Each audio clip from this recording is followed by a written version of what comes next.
keenya jira sirriitti. Yaa fuula kee durallee waanuma fedhee fi eebbi maatii baay'ee magaariidha beektaa? Miti bexaan miti. Kanaaf Anti gara biyya Kuwaitii kana dallaalaadhaan dhufe miti karaa mootummaan dhufe waan tokko tun kaffalee. seera qabeessa. Waan tokko farankaa cabaatuun kaffalee. Kanan kaffalee kan soban qabne meedikaalee galuudhaaf kaffaladheera. Inni wacee keeti kittibaatii galuudhaaf kaffaladheera. Yuunifoormii bituudhaaf kaffaladheera. Yuunifoormiin birrii 2,000 ture yeroo sana kaffaladheera. Viizaa achi baaftee viizaadhaan malee meedikaalaan naqu sa'aatii kanaan immoo seerri haaraa ta'eera maal akka ta'e hin beeku. Amma kanaaf yoo xinnaa ta'e birrii 15,000 namni kaffaleera. Wacii kootiif kan kanarraa fi nasaaman dhufeen biyya Kuwaitii. Farankaa tokkotu dallaalaadhaan hin kaffalee. Rabbi si gargaaree dhugaa rabbi kaffalatanii. Anamma ijoolleen biyya Arabaa waggaa 5 waggaa 6 teessee maatiin mettee mo'anii taatu kun itoo biyyatti galtee rakkattee argitee waan isheen goote manamni xuruudha si galee. Xuruudha. Ati amma ijoolleen tun waggaa 6 waggaa 7 hojjetanii waa tokko hin qabne jedhanii ko baay'eetu jira bara hawwii. Jaalalleedha kan. Jaalallee takkaa buufa bara. Jaalalleedha ta'ee waan sanaan galonaaf gaaffinatti taanaan. Innaa akkasii baay'ee gaariidha dhugaa jabaadhu kana booddee ofii keef jiraadhu maatii al takka darbii gargaarii. Birrii maal akka ta'e iyyuu bareera malee birrii qabachuu iyyuu bareera malee isaatii kanatti nagaa bakka. Garuu jireenya akka biyya keessa jireenya biyyaarraa natti himu. Qabda taanaan yeroon kooti xuruudha. Amma garuu ulfaata dannoo ishee. Qabda taanaan akkuma qabdutti jiraatta. Ilaa amma hawwii ko dhaggeeffadhu. Ati amma akka warra biyya keessa jiruutti yaani akka warra biyyaan baane akka ollaatti yoo jiraatti namni quba sitti qabaa. Birrii baay'een sin barbaachisu biyya keessa jiraachuuf amma yaani daaspooraadha siin jedhuun beektaga. Maqaa meeqa jira? Birrii xiqqoodhaan akkamitti jiraatama yeroo jireenyi qaala'e kanatti nu ittiin beeknu jireenyu ol dhoka'ee jedhu maatii yeroo haasaan. Maatirraa ol nagawan ol laafa irraan nagaa malee. Ani kan na cinqe maal akka ta'e hin beektaa? Naannoo keenyatti lolaa wajjin wal qabamee warri caakkaa naannoo naannoo keenya jiru. Waayifaayiin guutummaa matti cufatee ture. Silkiin koo immoo aayifooniidha. Intarneetii naannoo sana hojjetu. Amma yeroo achi bu'uuf waayifaayiin gadhiifame bara. Daataa naannoo birrii keetiin nutti guuttee fayyadamuu dandeessu iddoon keenyaati. Yeroon keessa jiru. Inni baay'ee na cinqeera. Nuuroo wuddii ta'uu maatii hojii waan hin jiraadheef wanti na rakkisee hin jiru. Maaliif waanuma isaan qopheessan nyaadha kan koo waanuma isaan hojjetan waanuma isaan godhan nyaadha manaa gadi hin ba'u. Waanuma keessan oolaa wayyaa miicuudha irra caalaa wayyaa koo mana miicuu wayyaa miicuudha hojiin koo. Ani dafqeen nagarree waan ta'eef jireenya sana ani mana kireeffadheen jiraanne. Jireenyichi wuddiidha siin jedhe sitti immoo hin danda'u maatii duukaa man jiraachaa ture. Maatiin nama hin qabane ana bichaadha kan jiru mana keessa. Hundumtuu inni kaanii heerumee inni kaanii biyya Arabaa dhufee namni mana hin jiru kophaa isaaniidha. Kanaafuu jireenyi kana jedhe sitti immoo hin danda'u. Sirriidha. Waan baastuufuma keefuu tokko yoo baasta irraan kana fatee waanuma maatiin nyaatu maatii wajjin teessee waan mana Obbaa mattangalan immoo bakkee yoo deeme anis garuu manan ta'u akka saree manaatu lolii gaffi katamaa keessa nan fiiga ture nan deema manaamin si cinqabeettaa manaamin kazzaa manan ta'u ganama yoo beefa galgala fangala mana faabadaan ta'u waayifaayi barbaachan deema kanamaa guddaa. Wacii kun an baasa abbaan kun alaata birrii namoota sarara. Inti barsiisaa dabalatu sarara malaata. Garuu ulfaata. Barsiisaa faazariin kee? Abbaan koos barsiisaa ture barsiisaa iskuulii ture garuu gadhiiseera amma. Ammas abbaan koo gadhiiseera barsiisaa iskuuliidha abbaan koos gadhiiseera innis barbaadu waca ijoolleen dadhabedhee gadhiise.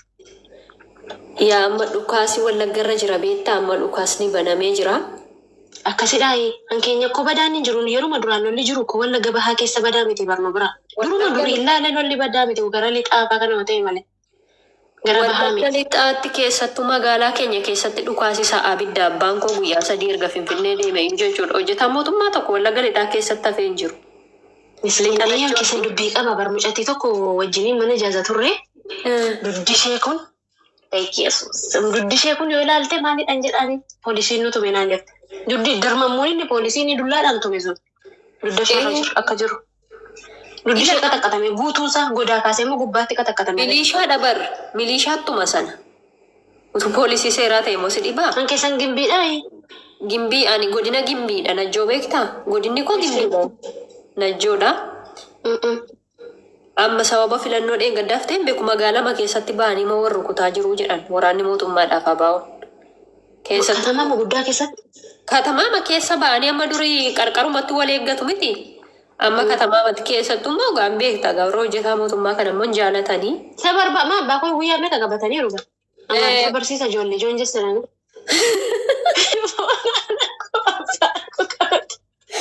Amma tokko Abbaan koo baay'ee gara laafaa. yaa amma tokko barsiisotaaf illee garaayyuu laaf oroo bulchiinsa magaalaa immoo inuma iyyuu jaalatu. Inni sii dhumate rabbaan kooti akka jedhe guyyaa tokko na qabatan jedhe dhufanii galanii girrisanii minaamni ani hamman biyya sana keessa jiraadhee lolli minaamni nu biran turre. Ani waa'ee lolaan beeku. Hamman biyya sana keessa jiraadhe jechuudha. Yeroo isaan hidhatanii dhufan bara 2013 qaxxitaa magaafa dhufan abbaa koo bira dhufan. Namichi kun ijoollee doofestaa jira barumsa wanni barsiisa. Kan hidhatee duukaa dhufe immoo kan abbaan koo barsiise. Hidhataamti warrachi keessa caaka keessa jiru kan abbaan koo barsiise immoo keessa jira. Jiru No, akkuma cara gaafa waaqayyo si baase akkasii hin beekamu bara. Ani isaan na barsiisaniiru. Afaan Oromoo barsiisan malee Amaariffa isaanii barsiisuu nagarra jedhee uummatarraa deebise abbaa koora. Innumti isaan duukaa jiru. Innumti isaan duukaa deemu.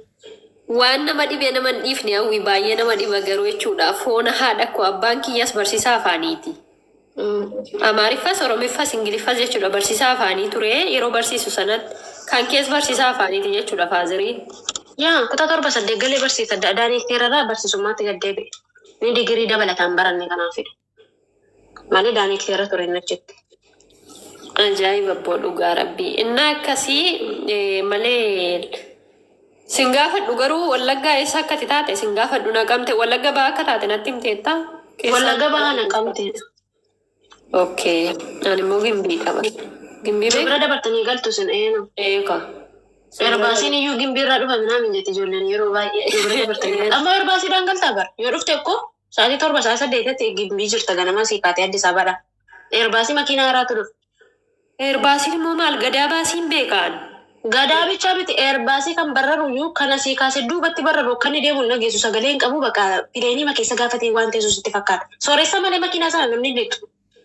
Keenyaaf gimbiidha ganama yoo ka'ee sa'aatii meeqaan naqamteen gala sa'aatii 2 naqamteen hin gala kan gimbii sun jechuudha.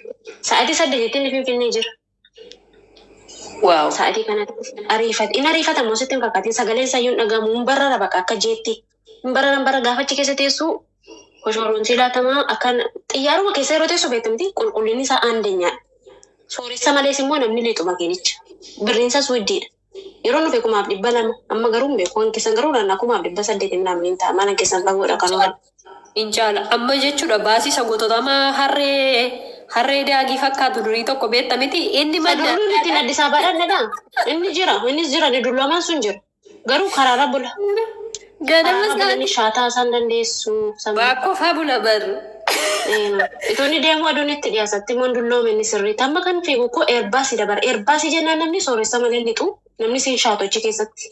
Nama shaatu sun agartu makiinaan guutuun qulqulluudha. Baasii sana keessatti inni daabboochi keessaa hiramu tokko beektaa inni daabboo nyaatus daabboo sana feestaalii magii akka of deebise. Inni koo yeroo nuun biyya arabaa dhufne yeroo faarinneetiidha bara. Qayyarameera biyyi keessa. Abiyyi garuu waan baay'ee fideera dhugaa rabbi keessumaa katamaa babbareecheera. Inni immoo mana baay'ee diigan. Nama baay'ee jiraman kolideerii.